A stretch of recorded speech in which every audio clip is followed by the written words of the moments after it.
مگر قربان جاؤ تقوی نام والی چیز پر۔ اللہ پاک فرماتا ہے وَأُزْلِفَتُ الْجَنَّةُ لِلْمُتَّقِينَ غَيْرَ بَعِيدٍ، میرے جو بندے تقوی اختیار کرتے ہیں، جو میرے بندے پرہیزگار ہیں، ان کی شان یہ ہے، یہ پھر یوں کہا جائے ان کو بدلے میں یہ عطا کروں گا کہ میں کھینچ کر جنت کو ان کے قریب کر دوں گا، انہیں جنت میں چل کر جانے کی زحمت بھی نہیں دوں گا، جنت ان کے قریب کروں گا اور ان سے دور نہیں کروں گا۔ اللہ اکبر۔ جناب والا جملے پر توجہ کریں، جنتیوں کو جنت میں جانے کی زحمت بھی اللہ تعالیٰ نہیں دے گا، بلکہ جنتی کے قریب کو جنت کو کر دیا جائے گا۔ اسی طرح ایک اور مقام پر اللہ پاک فرماتا ہے ان المتقین فی جنات وعیون، بے شک پرہیزگار باغوں اور چشموں میں ہیں۔ جو پرہیزگار لوگ ہیں انہیں جنت میں داخل کیا جائے گا۔ کون سے جنت؟ جس جنت میں باغ ہوں گے۔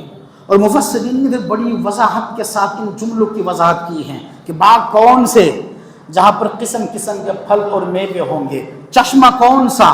جہاں پر دودھ کے، شراب کے، کوثر سلسبیل کے چشمے جاری ہوں گے۔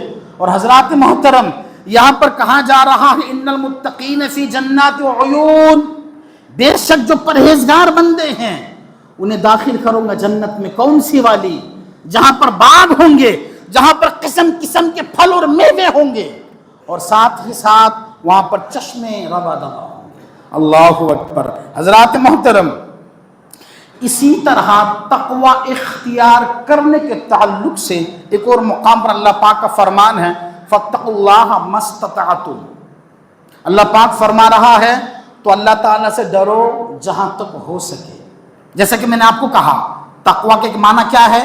ڈرنا۔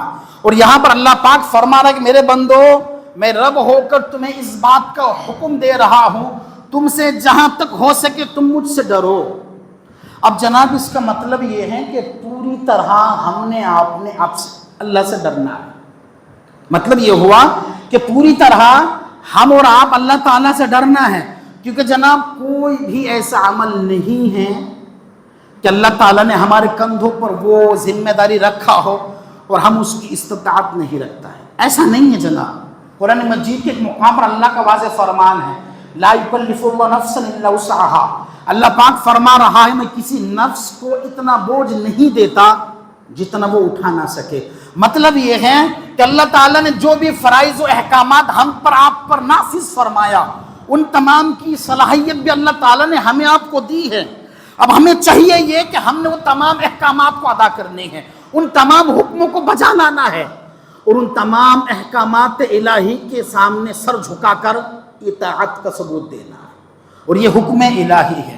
حضرات محترم اسی طریقے سے قرآن مجید کے کئی مقامات پر اللہ تبارک و تعالیٰ نے پرہیزگاروں کو خوشخبری دی، پرہیزگاری اختیار کرنے کو حکم فرمایا، اور پرہیزگاروں کو انعام اور اکرام دیے جانے کا اللہ تعالیٰ نے وعدہ فرمایا اور کہیں پر خوشخبری سنائی۔ اب جناب جیسا کہ میں نے شروع میں تمہیدی کلمات کے طور پر آپ کو بتایا تقوی کیا ہے؟ لغوی اعتبار سے رکنا اور خوف کرنا، اور اصطلاحی اعتبار سے ہر وہ کام کرنا جس کا رب نے حکم دیا، ہر اس کام سے بچنا جو اللہ تعالیٰ نے منع فرمایا۔ صحابہ کرام میں ایک صحابی ہیں جن کا نام حضرت کعب احبار، اور یہ وہ صحابی ہیں جو حضور علیہ السلام کے صحابی بننے سے قبل یہودی مذہب کے بہت بڑے عالم تھے کعب احبار رضی اللہ عنہ۔ ان سے ایک موقع پر صحابہ نے پوچھا کہ تم توریت کے بھی عالم رہ چکے ہو، قرآن مجید کی بھی تمہیں خوب معلومات ہے، ذرا تقوی نام والی چیز کی ہمیں وضاحت تو کرو۔ صحابہ نے ایک موقع پر پوچھا یہ جو پرہیزگاری تقوی نام کا جو چیز ہے ذرا اس کی وضاحت تو کرو، توریت کا علم بھی تمہیں ہے، اب تم قرآن مجید کی معلومات اور علم بھی تم رکھتے ہو، تقوی کیا شے ہے، اس کا اہتمام ہمیں کس طرح کرنی چاہیے، تقوی نام کی جو دولت اور نعمت اور جو خزانہ ہے ہم اپنے ذات اور اپنے سینے میں کس طرح پیدا کریں۔ جب حضرت کعب احبار رضی اللہ عنہ کو صحابہ نے پوچھا نا تو جناب انہوں نے جو جواب دیا وہ جواب ہمارے آپ کے لیے رہنمائی کرے گا، وہ جواب ہمارے آپ کے لیے بہت اہم معنی رکھتا ہے۔ حضرت کعب احبار رضی اللہ عنہ نے صحابہ اور جس نے پوچھا ان کو خطاب کرتے ہوئے کہا کہ مجھے ایک بات بتاؤ، اگر تم کسی خاردار جھاڑی دار جنگل سے گزرنا چاہو تو تمہارا کیا معاملہ ہوتا ہے؟ تم اگر خاریدار جھاڑی دار اگر کانٹے والی جنگلات کی زمین سے گزرنا ہو، تمہیں زمین بھی صحیح صاف طور پر دکھائی نہ دے، اور تم جن راستے سے گزرو گے خاریدار کانٹے والے جھاڑ اور درخت ہے، تمہارا گزرنے کا معاملہ کیا ہوگا؟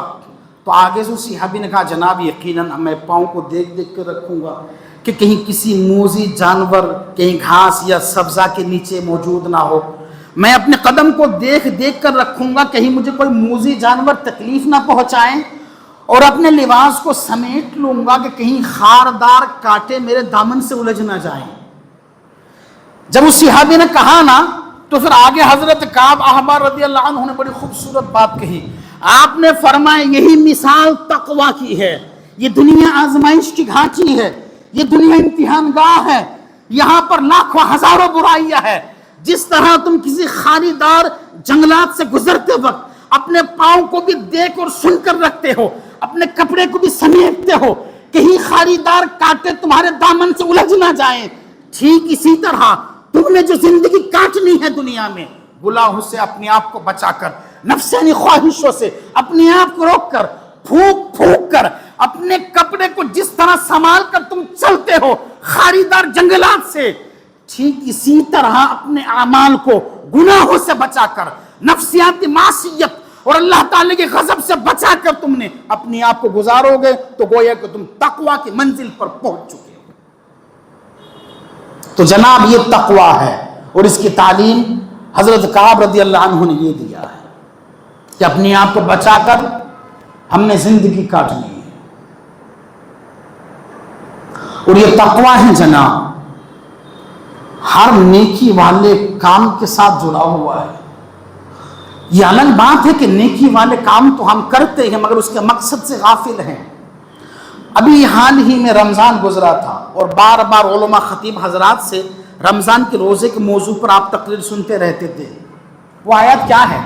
یا ایھا الذین آمنوا کتب علیکم الصیام کما کتب علی الذین من قبلکم لعلکم تتقون۔ یہ فرمان ہے نا اللہ تعالیٰ کا کہ ایمان والو ہم نے تم پر روزے فرض کیے، تم سے پہلے والوں پر فرض کیے تھے، کیوں؟ لعلکم تتقون۔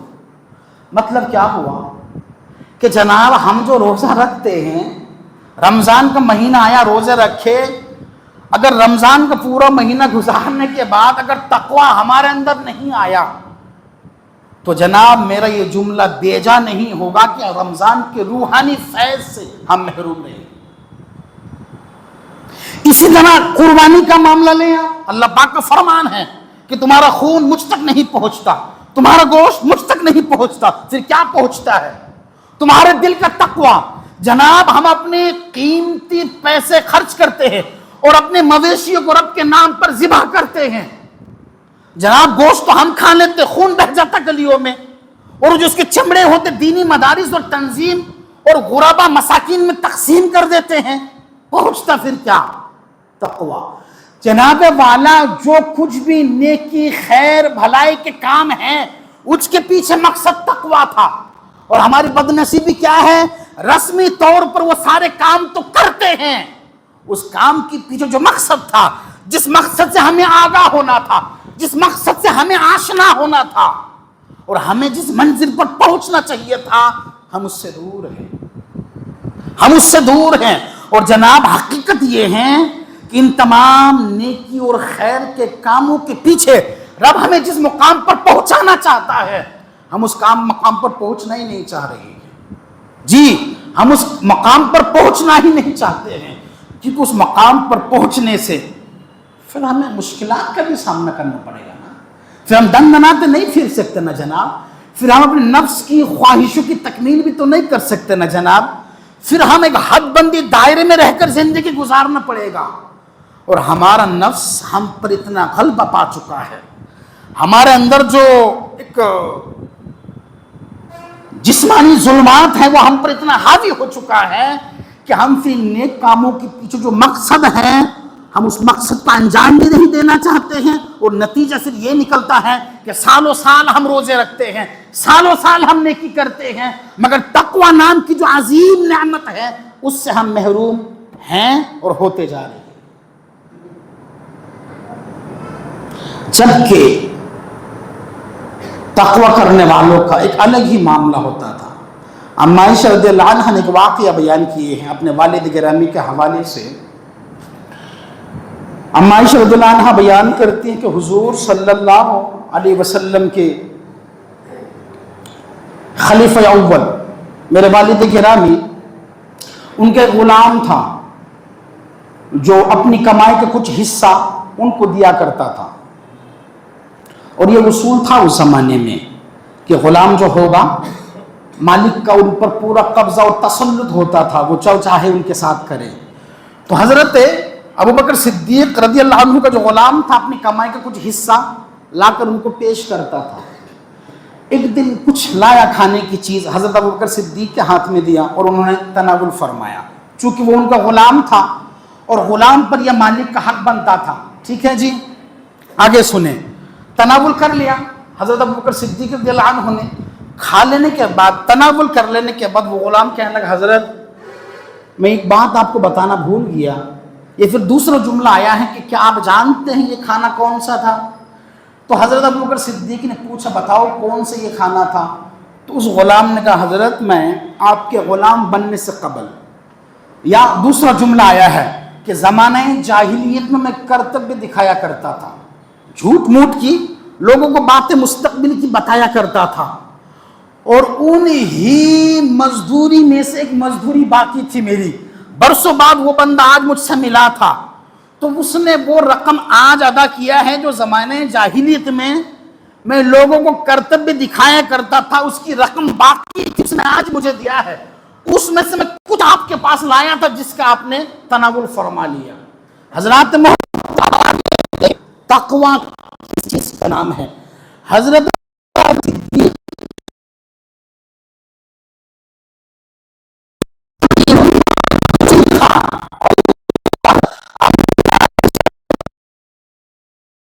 گرامی نے جب سنا تو پھر سننے کے بعد انہوں نے اپنی انگلیاں حلق پر ڈالی اور ڈالنے کے بعد زور لگایا.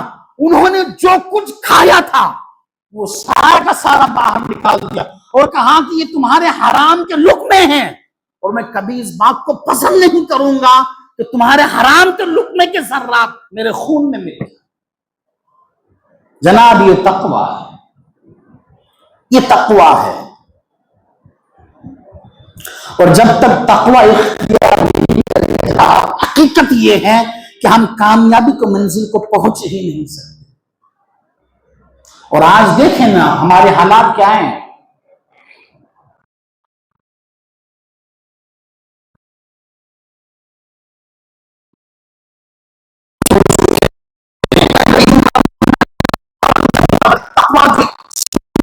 جو ہر ایمان والے کے سینے میں ہونا چاہیے، بدقسمتی سے تقوی کو لقمہ لگ چکا ہے. اچھا خاصا صحیح سالم آدمی ہوتا جناب 2 گھنٹے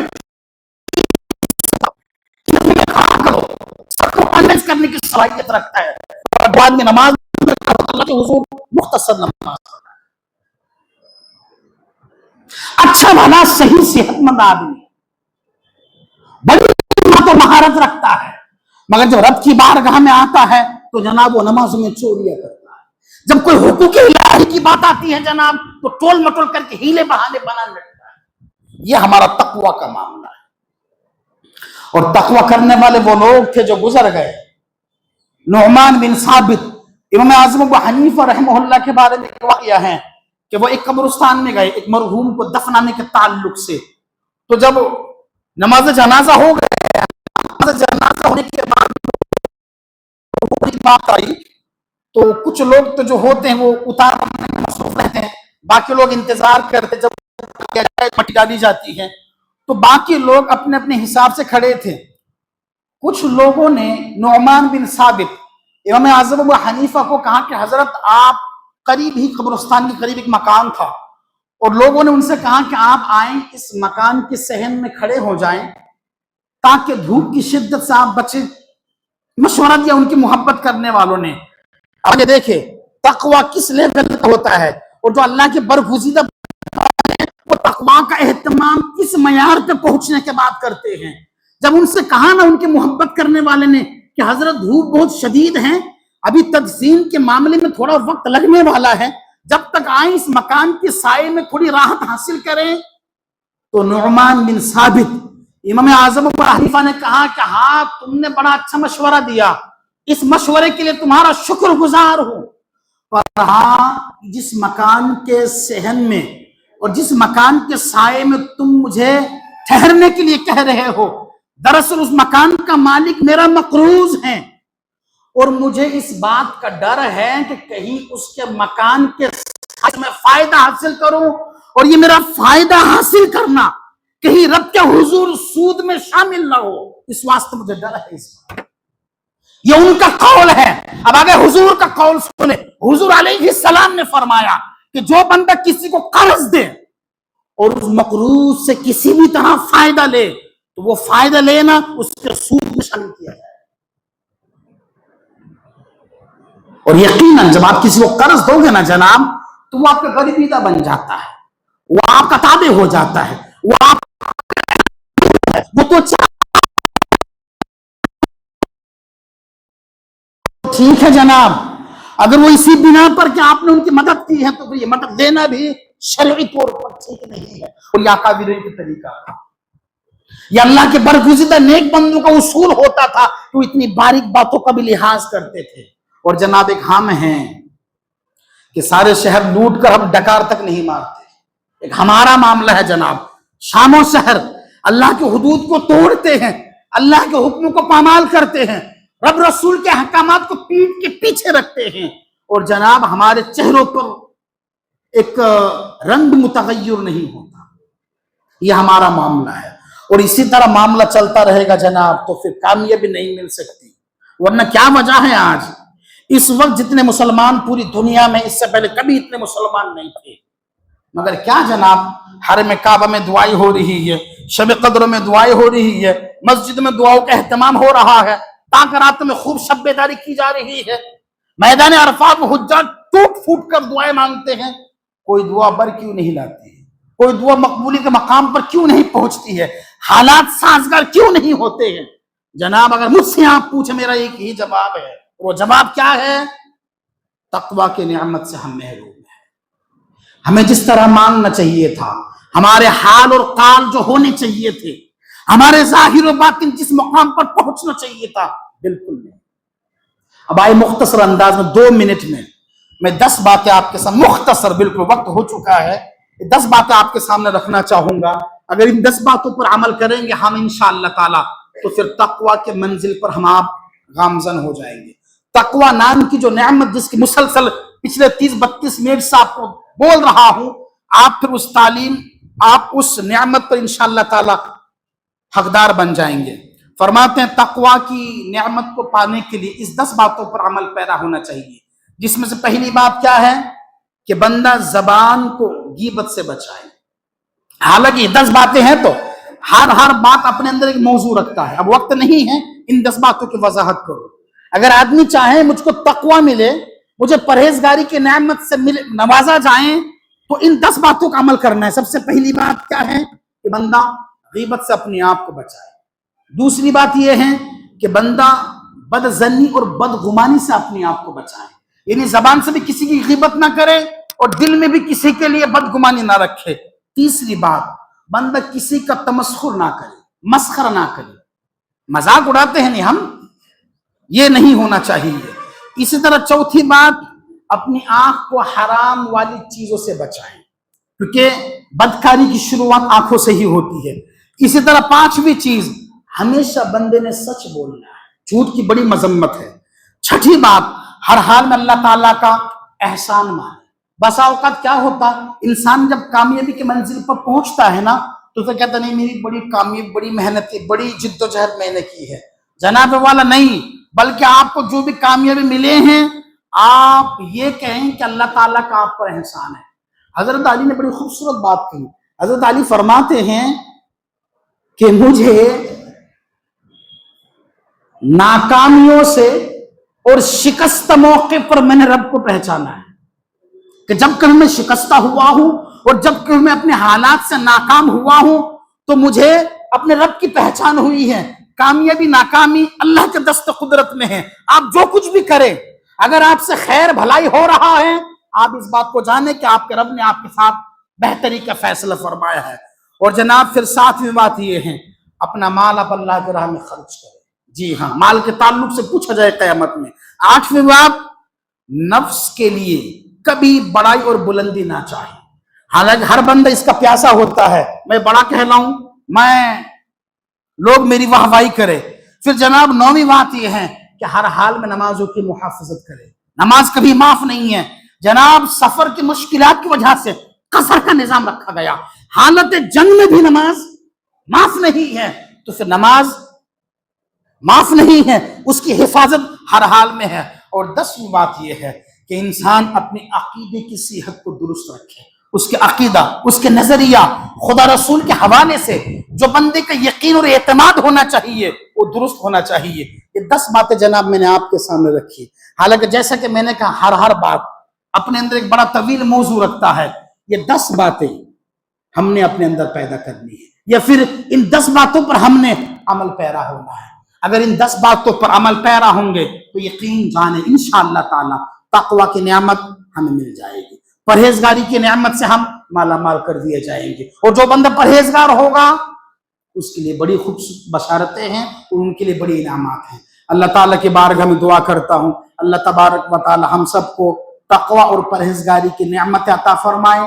میرے کہنے میں جو غلطیاں ہوئی اللہ پاک اپنے فضل و کرم سے میری غلطیوں کو معاف فرمائے، آمین۔ وما علینا الا البلاغ المبین۔ السلام علیکم ورحمۃ اللہ۔ جو حضرات سنتیں پڑھیں پڑھ لیجیے۔